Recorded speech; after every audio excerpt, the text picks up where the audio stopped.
My name is Catherine Parker, but everyone calls me Katie. I'm 27 years old, and I never expected to come home early from my business trip to find my entire life being packed away in cardboard boxes. My parents looked up at me with those familiar smiles that always mask their control. Mom held my childhood teddy bear in one hand and a lease agreement in the other. Dad froze mid-tape, a flash of guilt crossing his face. Somehow, they decided to help me move into a studio apartment I'd never even seen. If you've ever felt your independence slipping through your fingers, stick around. Before I dive into this nightmare, drop a comment letting me know where you're watching from, hit that like button, and subscribe to join our little family here, one hopefully healthier than mine turned out to be. I'd worked incredibly hard to build my career in marketing. After graduating at the top of my class from Northwestern with a degree in business and marketing, I landed an entry-level position at Meridian Partners, one of the most prestigious marketing firms in Chicago. For 5 years, I poured everything into my work, late nights, weekends, whatever it took to climb the ladder. Just last month, all that effort paid off when I was promoted to senior marketing specialist with my own team and client portfolio.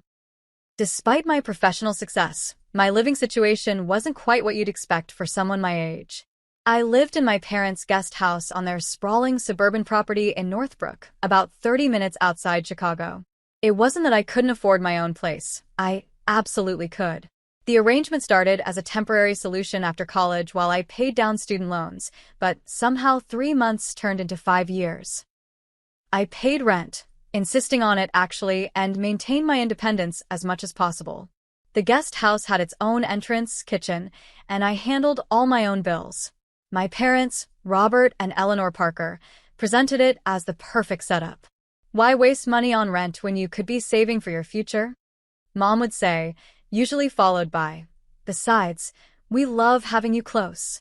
My younger sister Madison had been smarter than me. The moment she graduated from college 2 years ago, she'd moved into an apartment downtown with 2 roommates. I envied her clean break, but our relationship remained close. We texted daily and met for dinner at least once a week, carefully selecting restaurants halfway between our homes. There had always been signs of my parents' controlling nature, especially my mother's. When I was in high school, she helped me apply to colleges by eliminating any she deemed too far away. During college, she'd call my roommates to check if I was studying enough. Even now, she had opinions on everything from my hairstyle to my dating life. Dad was more laid back but ultimately deferred to Mom on most decisions, forming a united front that was difficult to penetrate. About a month ago, I began casually mentioning looking for my own place during our Sunday family dinners. Nothing concrete, just browsing online listings and getting a feel for the market. "I think it might be time for me to find something in the city, closer to work," I'd said. Mom's fork had paused halfway to her mouth. "The commutes never bothered you before." "It's not terrible," I admitted, "but I'm spending nearly 2 hours in the car every day. Plus, I'm almost 28. It might be nice to have my own space." "You have your own space in the guest house," Dad pointed out, though his tone was gentler than Mom's. "I know, and I appreciate it. I'm just starting to look around. No decisions yet." That seemed to satisfy them, though Mom peppered me with questions throughout dessert. What neighborhoods was I considering? Did I know how dangerous some of those areas could be? Had I thought about maintenance issues in those old city buildings? Each question felt like a tiny hook trying to snag my resolve, but I answered patiently, thinking I was preparing them for my eventual move. Last week, I flew to Chicago for an important client presentation. Technically, I worked at the firm's suburban office, but our biggest client was headquartered downtown. The presentation was scheduled for Thursday and Friday, but by Wednesday afternoon, we'd finalized everything. When the client signed the contract on the spot, a huge win for our team, my boss told me to take Thursday and Friday off as a reward. I decided to surprise my family by coming home early. Maybe we could celebrate with a nice dinner, and I could casually bring up that I'd been looking more seriously at apartments. I even had a showing scheduled for Saturday in a neighborhood I really liked. As I turned my car into our long driveway on Wednesday evening, I noticed an unfamiliar vehicle parked behind my dad's SUV. It took me a moment to recognize it as my Aunt Sylvia's sedan. Mom's older sister lived about 45 minutes away and rarely visited without advance planning for some special occasion. My first real indication that something was wrong came when I spotted several large boxes stacked near the front door of the main house. They were labeled in my mother's neat handwriting: Katie, Kitchen, and Katie, Books. A cold feeling settled in my stomach as I parked and walked toward the house, my wheeled suitcase bumping along behind me. Through the front window, I could see movement, people going back and forth carrying things. I heard hushed voices from inside, my mother's rising occasionally to give directions. What I couldn't understand was why they were packing up my things, and why they were doing it now without telling me. I pushed open the front door, the familiar creak announcing my arrival before I could say anything. The activity inside froze. My mother stood in the center of the living room, clipboard in hand, while my father and Aunt Sylvia hovered nearby with half-filled boxes. "Katie!" Mom exclaimed, her surprise quickly morphing into an unconvincing smile. "You're home early." I stepped inside, taking in the scene. The guest room that had been mine since childhood whenever I stayed in the main house was completely dismantled. My bookshelves were empty, dresser drawers pulled out, and framed photos packed away. Even more disturbing, there were boxes labeled with items from the guest house, my actual living space. "What's going on?" I asked, my voice barely above a whisper. Mom beamed at me like this was the most natural thing in the world. "Surprise. "We found you the perfect apartment. Isn't that wonderful?" Dad at least had the decency to look uncomfortable, shifting his weight from one foot to the other. Aunt Sylvia became intensely interested in folding a sweater that had already been folded. "You what?" I managed, still frozen in the doorway. Mom bustled over to the coffee table and picked up a stack of papers, thrusting them toward me triumphantly. "It's a darling studio in Oakbrook, just 5 minutes from Sylvia's place. We've already put down the deposit, and they're holding it for you to move in this weekend." I took the papers mechanically, staring at a lease agreement with my name typed in the tenant's face, a lease I had never seen before, let alone signed. Attached was a photo of a tiny studio apartment, maybe 500 square feet, with a kitchenette in one corner and barely enough room for a bed. "This weekend?" I repeated, my brain struggling to catch up. "But I didn't ask you to find me an apartment." "Well, you mentioned wanting your own place," Dad said, finally speaking up. "Your mother thought it would be nice to help you get started." "Help me?"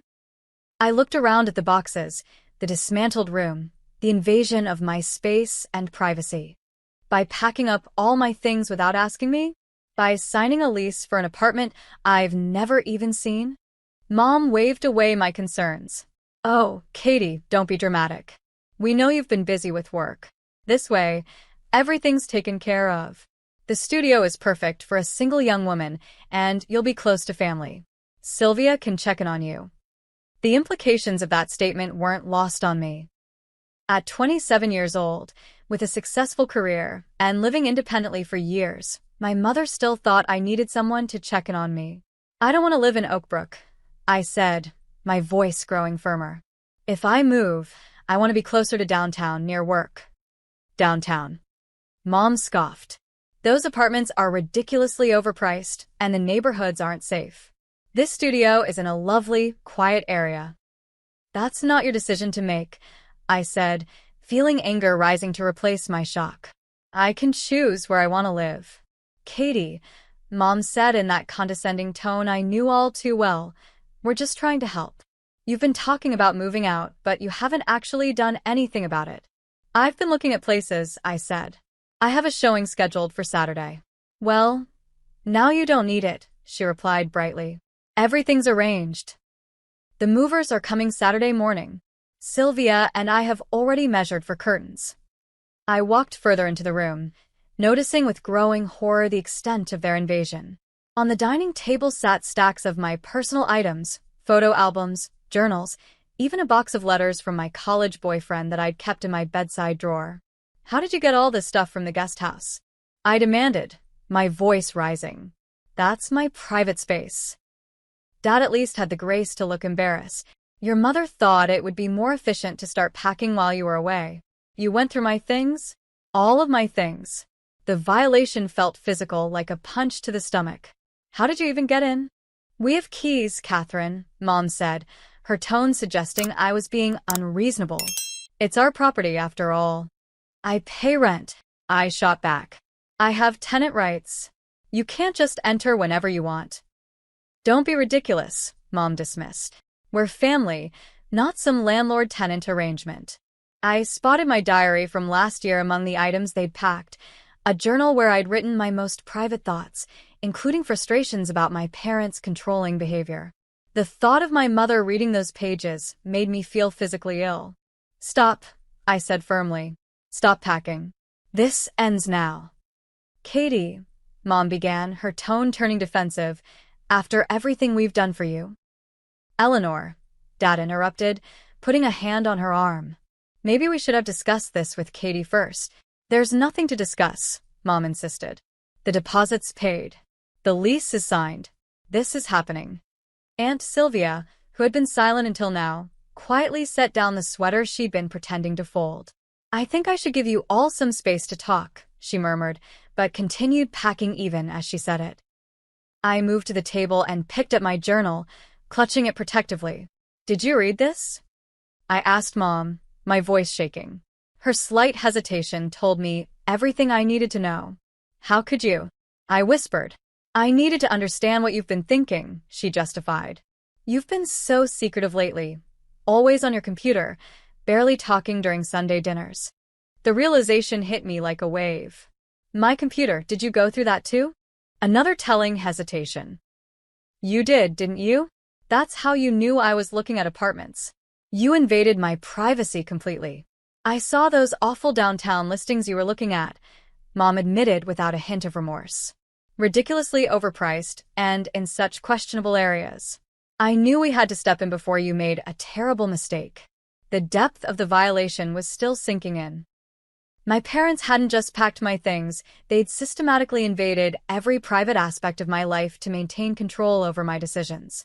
How did you even know I'd be away until Friday? I asked suddenly. I never told you my exact schedule. Dad looked away, but Mom lifted her chin defiantly. I called your office as your emergency contact.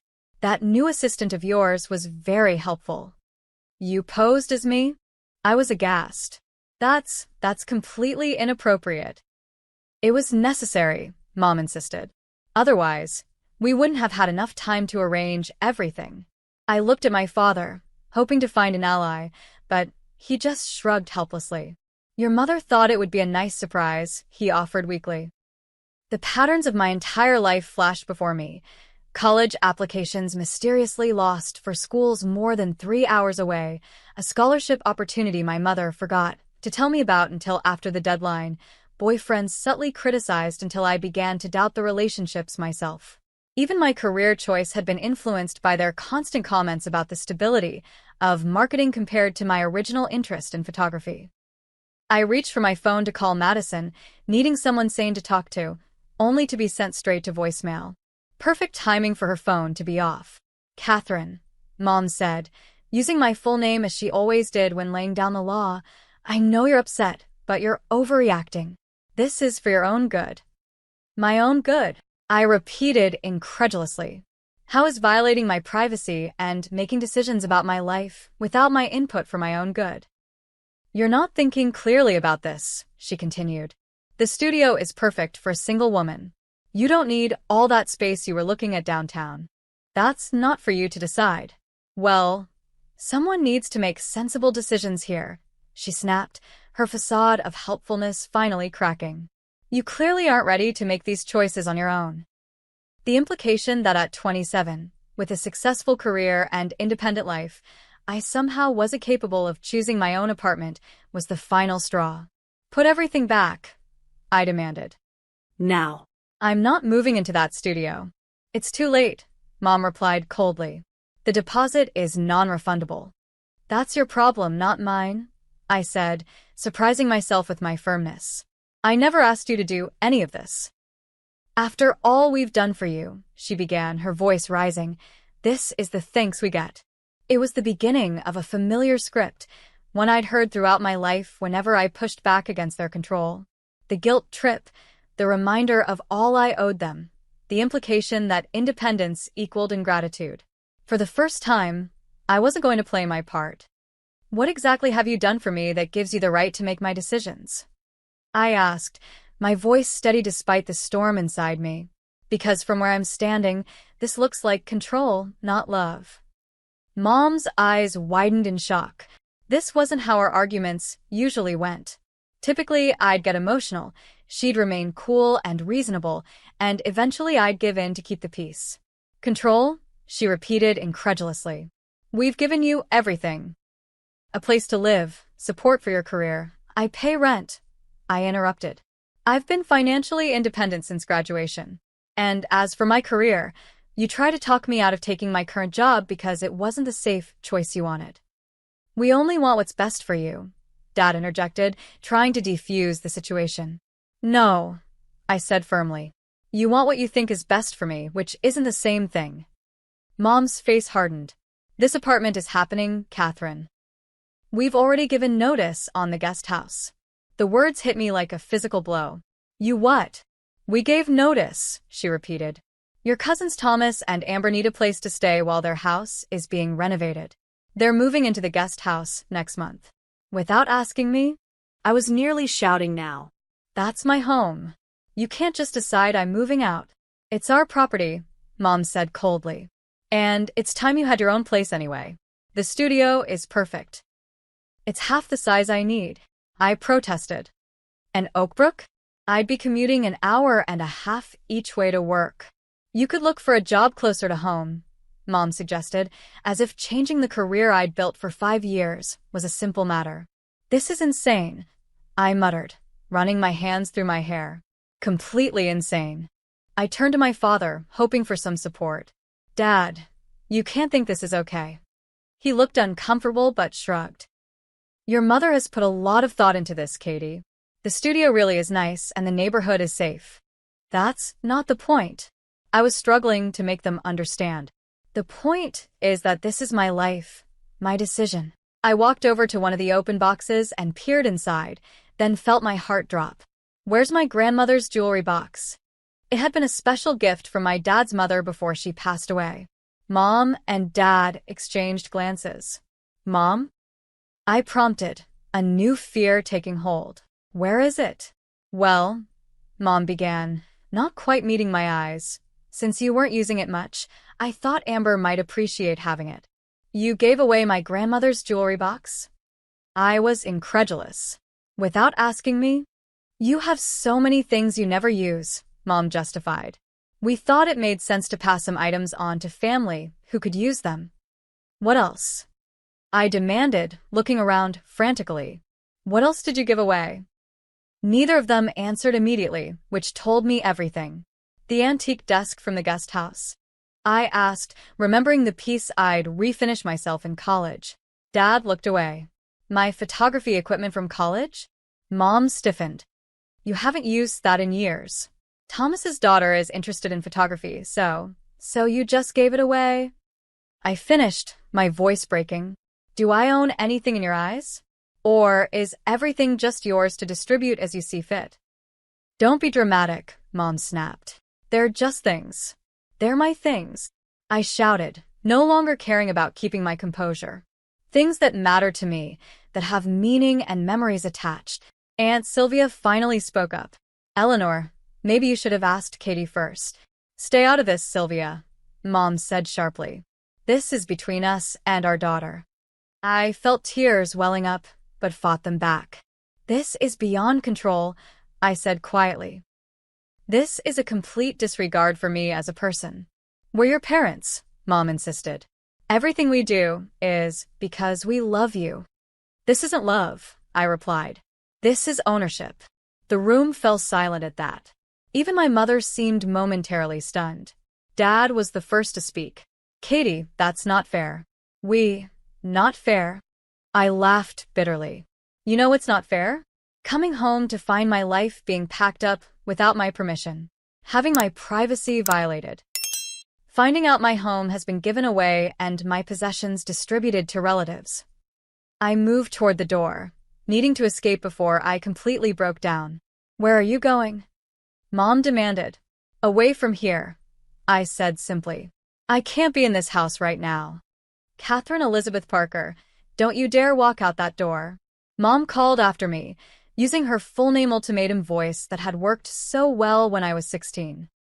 I paused at the threshold, turned, and looked her directly in the eyes. I'm 27 years old, Mom. You don't get to tell me what to do anymore.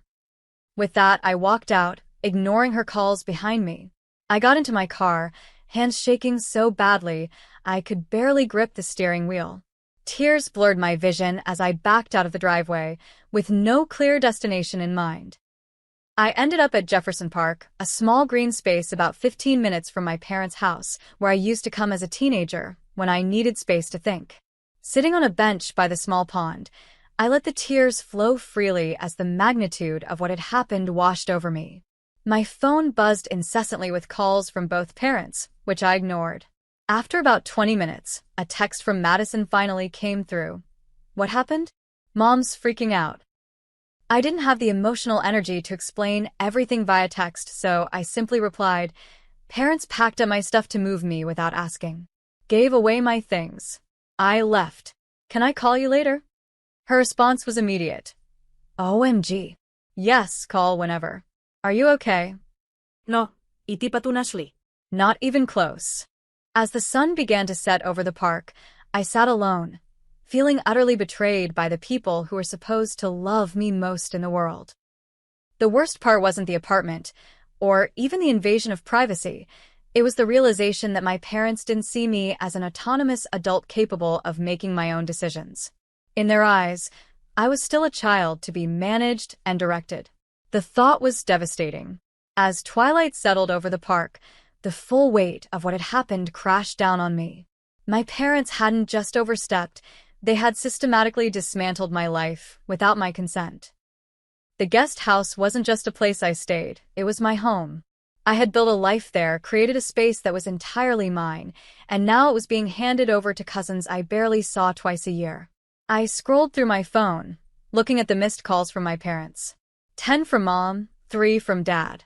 There were also several text messages, ranging from angry demands to know where I was to worried questions about my safety, culminating in guilt-inducing statements about how worried they were. The most recent text from Mom read, Catherine, this behavior is completely irresponsible. Your father and I are beside ourselves with worry. Come home immediately so we can discuss this like adults. The irony of her invoking adult behavior wasn't lost on me. With shaking hands, I opened my Photos app and scrolled through pictures of my space in the guest house. The bookshelves I'd arranged just so, the gallery wall of photographs I'd taken myself, the cozy reading nook by the window. All of it would be gone, packed away into a tiny studio apartment I'd never even seen. But it was worse than that. As I sat there, more devastating realizations kept hitting me. My mother hadn't just read my journal, she'd gone through my computer, my private correspondence, my personal documents. The violation felt visceral, like someone had reached inside me and rummaged through my most intimate thoughts. And they'd given away my things. Not just any things, items with deep sentimental value. My grandmother's jewelry box had been one of my most treasured possessions. Inside were not just the few pieces of jewelry she'd left me, but letters she'd written, small mementos we'd shared, a pressed flower from the last time we'd walked in her garden together before she passed away. Did my mother even know those things were in there? Did she care? The antique desk I'd refinished had been a labor of love during a difficult time in college. I'd found it at a thrift store, completely falling apart, and spent an entire summer sanding, repairing, and restoring it. It represented a period when I'd felt most independent, most capable. And my photography equipment, the professional-grade camera and lenses I'd saved for during college, dreaming of possibly pursuing photography as more than a hobby someday. Equipment that represented a path not taken but still cherished as a possibility. All of it, given away without a second thought. A sob escaped me, startling a nearby duck. These weren't just possessions. They were pieces of my identity, tangible representations of who I was and what mattered to me. And my parents had distributed them like unwanted items at a garage sale. My phone buzzed again, another text, this time from Dad. Katie, please come home. Your mother is very upset. We need to talk about this. Of course. My mother was upset. Never mind that they had violated my privacy, given away my possessions, and tried to relocate me without my consent. The priority was still my mother's feelings. As darkness fell completely, a new text from Madison came through. Just talk to Mom. Holy shit, Katie. Are you okay? Where are you? Do you need me to come get you? I texted back immediately. I'm at Jefferson Park. Just sitting here trying to process everything. Madison, stay there. I'm coming to get you. 20 minutes. For the first time since walking out of my parents' house, I felt a small measure of relief. Madison would understand. She'd always seen through our parents' controlling behavior more clearly than I had. While waiting for my sister, I tried to think rationally about my options. I couldn't go back to the guest house tonight. Not with my parents in the state, not with everything so raw. A hotel was an option, but the thought of being alone in an anonymous room made the hollow feeling in my chest expand painfully. Madison arrived exactly 20 minutes later, her car pulling up next to mine in the now-empty park lot. She rushed over and enveloped me in a tight hug before I could even stand up. I am so sorry, she whispered, holding me as I broke down again. Mom told me what happened, but I know her version is complete bullshit. When I finally pulled back, wiping at my tear-stained face, Madison led me to her car. You're staying with me tonight, she said firmly. No arguments. On the drive to her apartment, I told her everything: the apartment lease, the invasion of privacy, the redistributed possessions, the given-away guest house. Madison's knuckles turned white on the steering wheel. They've always been controlling, but this is next level, she said. Did you know they've been planning this for months? I turned to her shocked. Months? How do you know that? She grimaced. Mom mentioned at Easter that they were thinking of letting Thomas and Amber use the guest house for their renovation. I assumed they discussed it with you. Easter was 2 months ago, I said numbly. They've been planning to kick me out for 2 months without saying a word? I'm so sorry, Katie. I should have asked if you knew. We rode in silence for a few minutes before Madison spoke again. You know you can stay with me as long as you need, right? The couch pulls out, and it's actually pretty comfortable. Thanks, I said gratefully. I just need a few days to figure things out. But as we arrived at her small one-bedroom apartment, another horrible thought struck me. My work clothes, my laptop, everything I need is still at the house. Madison's expression hardened. We'll deal with that tomorrow. Right now, you need to rest. That night, lying on Madison's pull-out couch, sleep eluded me. My mind kept replaying every moment of the confrontation, every violation, every dismissal of my feelings and autonomy. By dawn, I'd come to a devastating conclusion. I couldn't continue having a relationship with my parents as it had been. Something fundamental had to change. The next morning, Madison called in sick to work to help me figure out my next steps. We sat at her tiny kitchen table, making lists of what I needed immediately versus what could wait. You need clothes, your work laptop, and essential documents, Madison said practically. Everything else can wait until you have a place to stay. I can't believe I have to find an apartment immediately, I said, the stress making my head pound. The housing market is so competitive right now. Madison hesitated. I've been thinking about that. My lease is up in 2 months. What if we looked for a 2-bedroom together? It would be tight until then, but we could make it work. The offer was tempting, but something inside me resisted.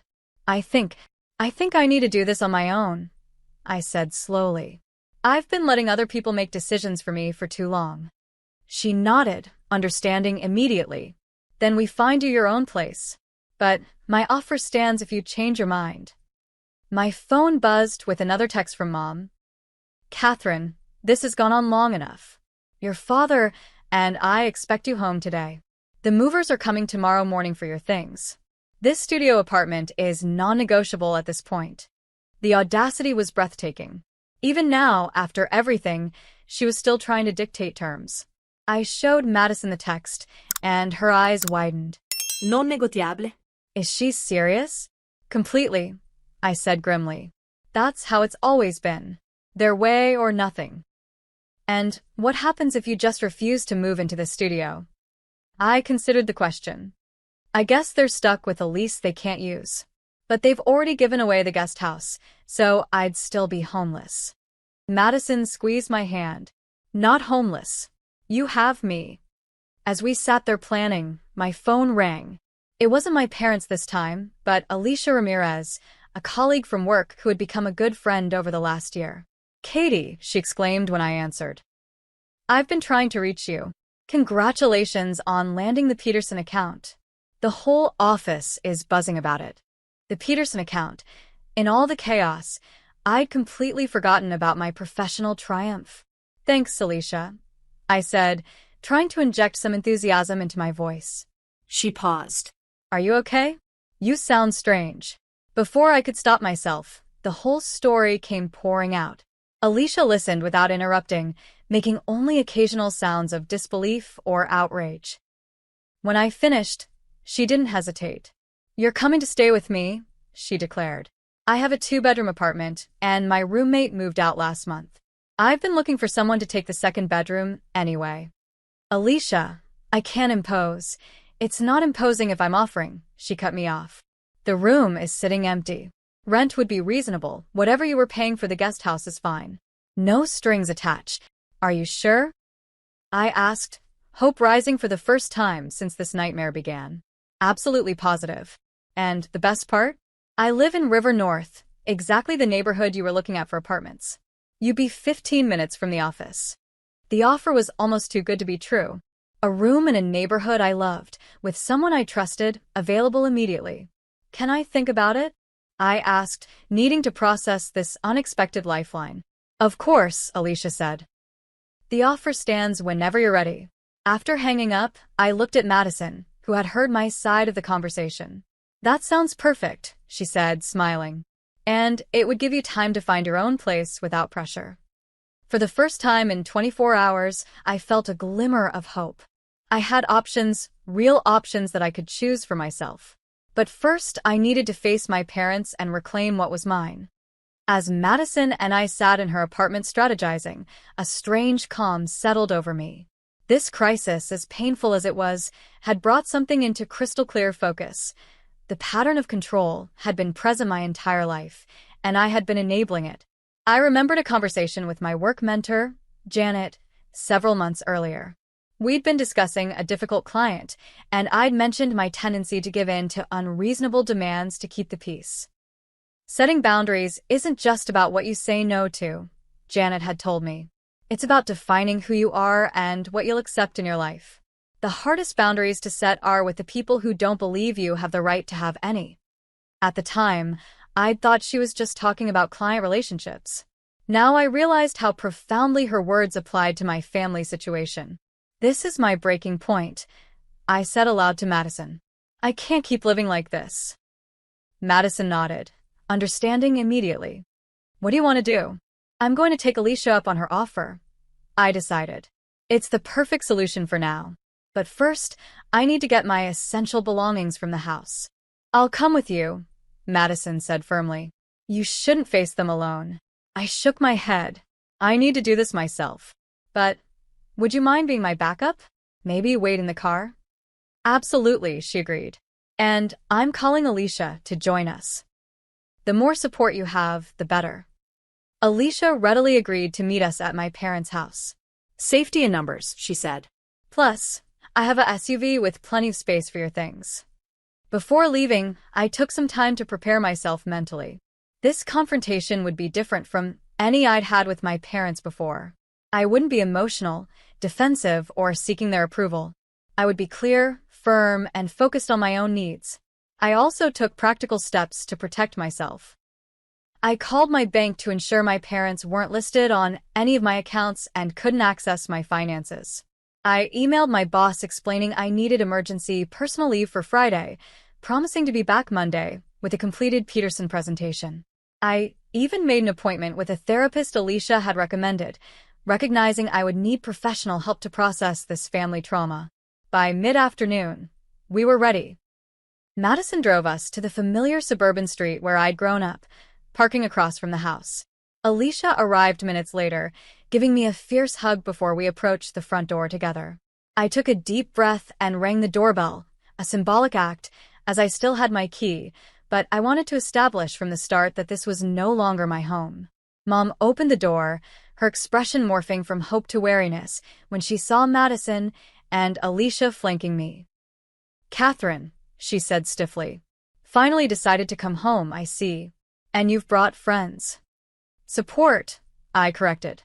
"May we come in? I need to collect some of my belongings." She stepped aside reluctantly. Dad appeared from the kitchen, looking both relieved and apprehensive.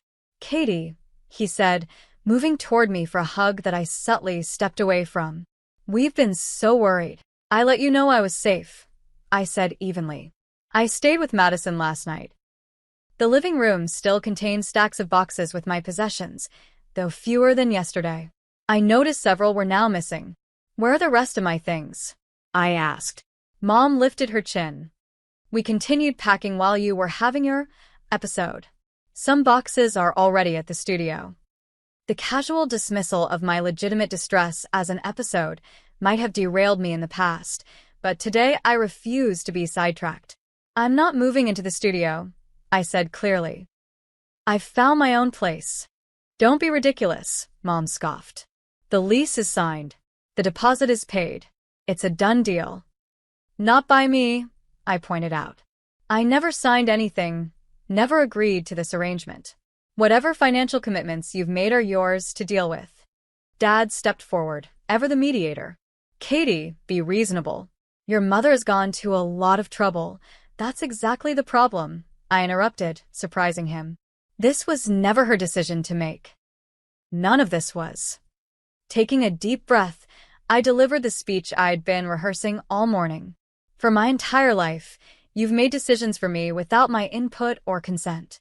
You've justified it as love, as protection, as knowing what's best for me. But real love means respecting someone's autonomy and their right to make their own choices, even choices you might not agree with." Mom opened her mouth to interrupt, but I held up my hand. "I'm not finished. Yesterday, you crossed a line. You invaded my privacy, gave away my possessions, and tried to relocate me without my consent. That's not love or help, it's control. And I won't accept it anymore." The room fell silent. Madison stood by the door, her face a mixture of pride and concern. Alicia remained near me, a steady, supportive presence. "I've accepted a room in Alicia's apartment in River North," I continued. "It's my decision, and it's not up for debate. I'll be moving in today." "River North." Mom sputtered. "That neighborhood is my choice," I finished firmly. "Just like my career is my choice. My possessions are mine to keep or give away, and my privacy is mine to protect." Dad looked at me with new eyes, as if seeing me clearly for the first time. "Katie, I had no idea you felt this way." "I've tried to tell you many times," I said, softening slightly. "But you always deferred to Mom, and she always dismissed my feelings as overreactions or immaturity." Mom's face had turned stony. "After everything we've done for you," she began, falling back on her standard refrain. "I'm grateful for the good things you've done," I acknowledged. "But those things don't give you the right to control my life. I'm 27 years old. I have a successful career, financial independence, and the ability to make my own decisions." "Clearly not good decisions," Mom snapped. "If you think moving to River North is sensible, that's for me to determine," I replied evenly. "Not you." I turned to the boxes stacked around the room. "I'm taking my essential items today: clothes, work materials, important documents, and sentimental possessions. I'll arrange to get the rest later." "And what about the studio apartment?" Mom demanded. "We're on the hook for that lease. As I said, that's your responsibility. You signed it, not me." For perhaps the first time in my life, I saw my mother speechless. Dad looked between us, clearly torn. "Robert," Mom finally said, turning to him for support. "Tell her she can't do this." Dad hesitated, then surprised us all. "Actually, Eleanor, I think she can. And maybe she should." Mom stared at him in shock. "What are you saying?" "I'm saying we went too far," he admitted quietly. We shouldn't have gone through her things, signed a lease without her knowledge, or given away her possessions. If I had objected more strongly yesterday, maybe we wouldn't be here now. It was the closest my father had ever come to standing up to my mother, and the timing couldn't have been more crucial for me. Mom's face flushed with anger. This is absurd. We were helping her. No, Mom, I said gently. You were controlling me. There's a difference. With Madison and Alicia's help, I began methodically sorting through the boxes, taking only what truly mattered to me. Clothes for work, my laptop and work files, important documents like my birth certificate and passport, and the sentimental items that hadn't yet been given away. Mom alternated between angry outbursts, tearful guilt trips, and attempts to bargain. At least look at the studio before deciding, she pleaded. It really is lovely. That's not the point, I explained for what felt like the 100th time. The point is that you made this decision without me. Dad hovered uncomfortably, occasionally helping us carry boxes to Alicia's SUV. At one point, he pulled me aside. Katie, I want you to know. I'm sorry. I should have spoken up sooner. The apology was unexpected and touched me deeply. Thank you, Dad. That means a lot. Your mother, he hesitated. She means well. She just doesn't know how to let go. I know she thinks she's helping, I acknowledged. But this can't continue. I need to live my own life. He nodded sadly. Will we still see you? Sunday dinners. I need some time, I said honestly. But yes, eventually. On different terms, though. As we finished loading the last of my essential belongings, Mom made one final attempt to assert control. We'll help you financially until you get settled, she offered, the implication clear. Money with strings attached. No thank you. I declined politely but firmly. I'm doing fine financially. She looked genuinely lost, as if unable to comprehend a relationship with me that didn't involve some form of dependency or control. As I prepared to leave, I turned to both of my parents. I want you to know that I love you both. That hasn't changed. But our relationship needs to change. I'm an adult, and I need you to respect that. Mom didn't respond, her face a mask of hurt and anger. Dad nodded, squeezing my shoulder gently. I walked out of my childhood home feeling a complex mixture of pain and liberation. The drive to Alicia's apartment was mostly silent, all three of us processing the intensity of what had just happened. As we unloaded boxes in Alicia's building, Madison hugged me tightly. I'm so proud of you, she whispered. That took incredible courage. For the first time since this ordeal began, I felt a genuine sense of peace. The road ahead wouldn't be easy, but I had finally taken control of my own life. The week that followed was a whirlwind of activity and adjustment. Alicia's spare bedroom was smaller than my space in the guest house, but it felt more like mine than anywhere I'd lived before, simply because I had chosen it myself. With Madison and Alicia's help, I arranged the room to maximize the limited space. We hung my clothes in the closet, set up my work area by the window with a view of the city skyline, and placed my few rescued personal items where I could see and enjoy them. It's coming together nicely, Alicia commented as we finished arranging my bookshelves. How does it feel? Different, I admitted. But good different. Like I can finally breathe. My parents had made several attempts to contact me throughout the week. Mom's messages alternated between angry demands, guilt-inducing lamentations, and occasional olive branches that still carried conditions. Dad's were simpler, checking if I was okay, asking if I needed anything, and once, a simple text that said, I'm working on your mother. Give her time. I responded politely but briefly to Dad, maintaining boundaries while leaving the door open for a healthier relationship in the future. Mom's messages I largely left unanswered, except to confirm that I was safe and had found a place to stay. Madison came over every evening after work, helping me settle in and process the ongoing emotional fallout. Mom keeps calling me too, she confided, wanting to know everything about your new place, if you've come to your senses yet. What do you tell her? I asked. The truth, that you're doing well and that she needs to respect your boundaries if she wants to maintain a relationship with you. On Friday morning, exactly 1 week after my world had imploded, I woke up feeling oddly peaceful. I had my first therapy session scheduled for that afternoon. I'd returned to work with supportive colleagues, and I was beginning to see a path forward that included healthier relationships with my family. Over breakfast, Alicia suggested something I hadn't considered. "We should go back for the rest of your things this weekend," she said. "You mentioned there are still boxes at your parents' house, and they said some were already moved to that studio." The thought made my stomach clench. "I'm not sure I'm ready to face them again so soon." "You won't be alone," she promised. "Madison and I will be right there with you. And this time, let's bring Paul too." Paul was Alicia's brother, a gentle giant who worked as a furniture mover.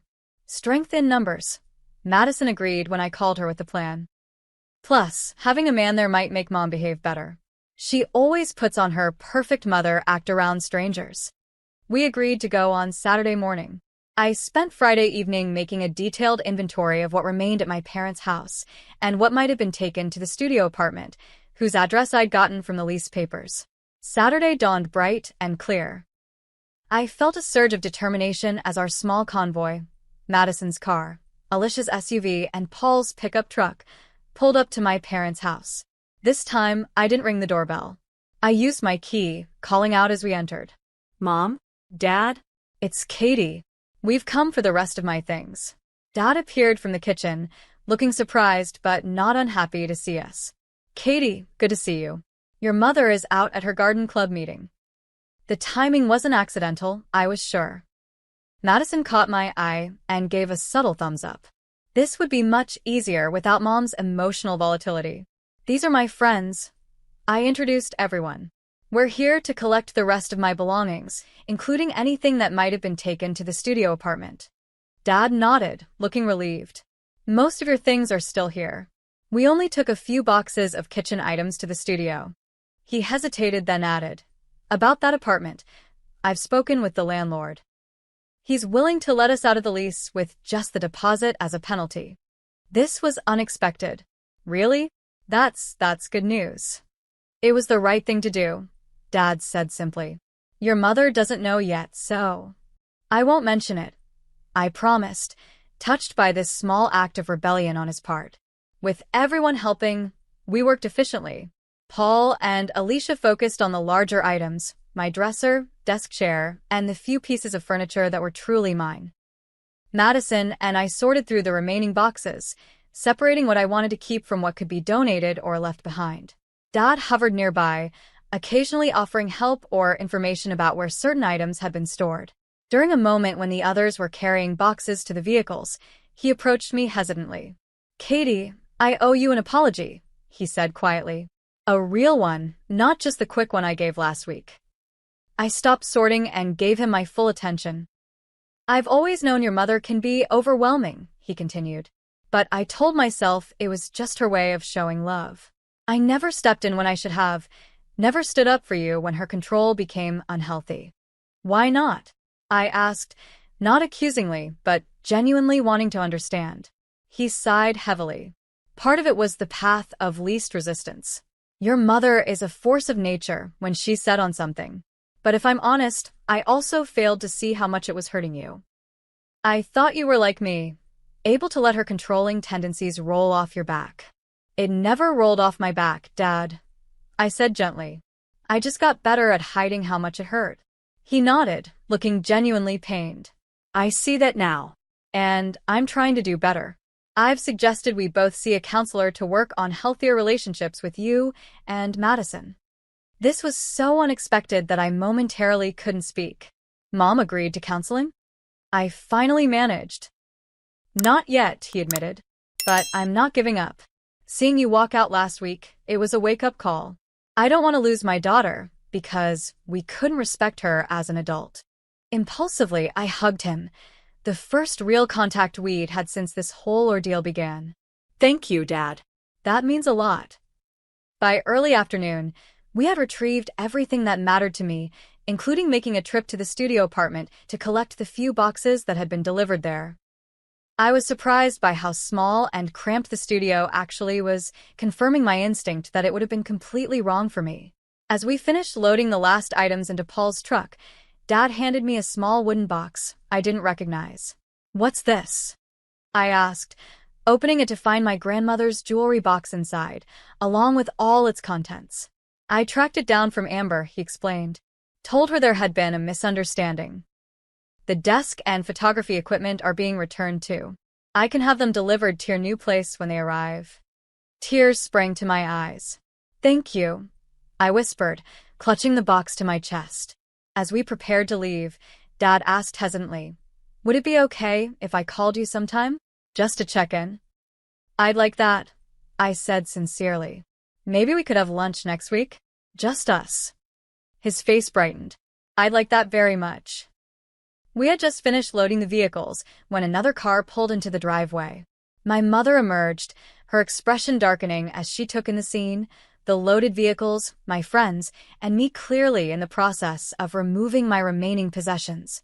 What's going on here? She demanded, approaching rapidly. Robert, what have you allowed?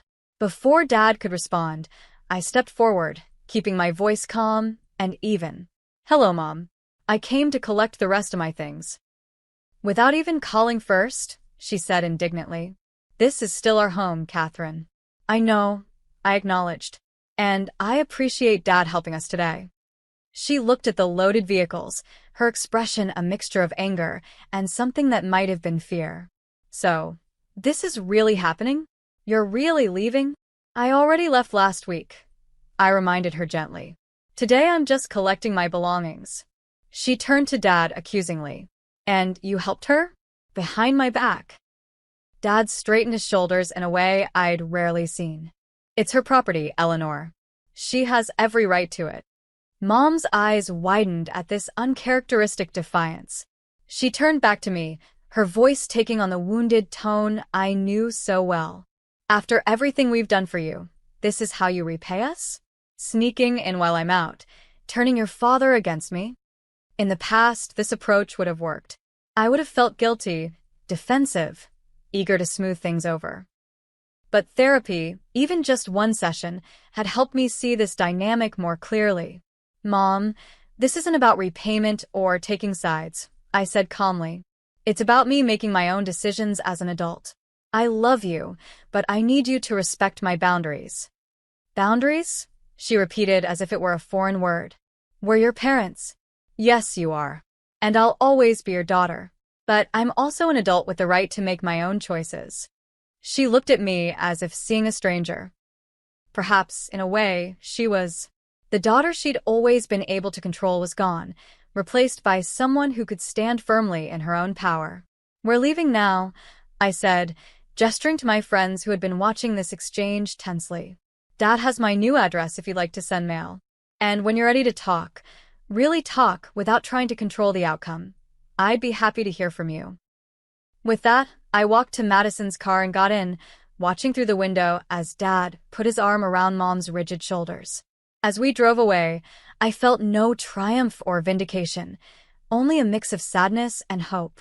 The relationship wasn't over, but it was fundamentally changed. And that change, painful as it was, had been necessary for my own well-being. You okay? Madison asked as we merged onto the highway. I considered the question carefully. Not completely, I said honestly. But I will be. 1 month after moving into Alicia's apartment, I stood in my new room, marveling at the transformation. The space had become truly mine in ways my room in the guest house never had been. I'd painted one wall a bold teal color that Mom would have hated, hung art that spoke to me rather than matching the decor, and arranged my books by genre instead of size and color as Mom had always insisted. It looks amazing in here, Alicia commented, leaning against the doorframe. I barely recognize it as the same room. Thanks for letting me make changes, I said gratefully. And for everything else. Living with Alicia had been a revelation. She respected my privacy, never entered my room without permission, and treated me as an equal partner in household decisions. These shouldn't have been remarkable things, but after a lifetime of subtle control, they felt revolutionary. Work had become a sanctuary, too. My success with the Peterson account had led to increased responsibilities and recognition. My boss, Janet, had been incredibly supportive when I briefly explained my family situation. Establishing healthy boundaries is one of the hardest things we do as adults, she'd told me, especially with parents who don't want those boundaries. I'm proud of you for taking that step. Perhaps the most transformative part of this month had been my weekly therapy sessions with Dr. Rivera. She helped me understand that my parents' controlling behavior wasn't really about me at all. It was about their own insecurities and inability to adapt to their children growing up. Your mother's identity has been wrapped up in being needed, Dr. Rivera explained. When you demonstrate independence, she experiences it as rejection. That doesn't make her behavior okay, but understanding it might help you respond more effectively. Dad and I had established a new routine of weekly lunch dates, just the two of us. At first, they'd been awkward, with Dad unsure how to relate to me outside the family dynamic. But gradually, we were building a relationship based on mutual respect rather than parental authority. Mom was struggling more with the new reality. She'd called several times, each conversation a mixture of guilt trips, passive-aggressive comments, and occasional genuine questions about my life. I maintained firm boundaries, ending calls when she became manipulative and expressing appreciation when she made efforts to respect my autonomy. Madison had become my strongest ally, visiting my new place often and helping me navigate the evolving family dynamics. Mom actually asked me yesterday what kind of apartment you have, she reported during one visit. Not to criticize, but because she wants to send you a housewarming gift. Really? I was skeptical but hopeful. Really? I think seeing Dad stand up to her was a shock to her system. She's realizing she might lose both of us if she doesn't adjust. By the 3-month mark, I had found my own apartment, a 1-bedroom in the same neighborhood as Alicia's place. It was smaller than the guest house, but entirely mine. The day I signed the lease was one of the proudest moments of my life. Are you sure you don't want me to help with the deposit? Dad had offered when I told him about the apartment. I appreciate the offer, I'd said sincerely, but I need to do this on my own. He nodded, understanding in a way he might not have before. I'm proud of you, Katie. Really proud. Moving day arrived in early autumn. Alicia, Madison, Paul, and several other friends formed a volunteer moving crew, turning what could have been a stressful day into something joyful. As we carried the last box into my new place, my phone rang, Mom calling. Should I get that? Madison asked, seeing me hesitate. I took a deep breath. No, I've got it. Hello, Mom, I answered, stepping onto my small balcony for privacy. Catherine, she began formally, then softened. Katie, your father tells me today is moving day. That's right, I confirmed. We just finished bringing in the last of my things. A pause. Is it a nice place? The question seemed genuinely interested rather than judgmental. Yes, it is. 1 bedroom, good light, walking distance to work. Another pause. I'd like to see it sometime. If that would be all right with you. The request, phrased as a request, not a demand, represented significant progress. I'd like that, I said cautiously. Maybe in a couple of weeks, once I'm settled? That would be fine, she agreed, sounding almost relieved. I have something for you. A housewarming gift. Nothing big, just something I thought you might like. Thank you, Mom. That's thoughtful. We spoke for a few more minutes, the conversation less strained than any we'd had since the blow-up. As I hung up, I felt a glimmer of hope that perhaps, with time and continued boundaries, we might build a healthier relationship. 6 months after the day I'd walked in on my parents packing my belongings, my life had transformed completely. My new apartment felt like home in a way no place ever had before. My career continued to flourish. I'd received another promotion and was now managing my own small team. I'd even started dating again on my own terms, seeing a kind architect named Ethan whom I'd met through a work event. The holidays approached, bringing their own challenges and opportunities for growth. For the first time, I decided to host Thanksgiving in my apartment instead of automatically going to my parents' house. Are you sure? Madison asked when I proposed the idea.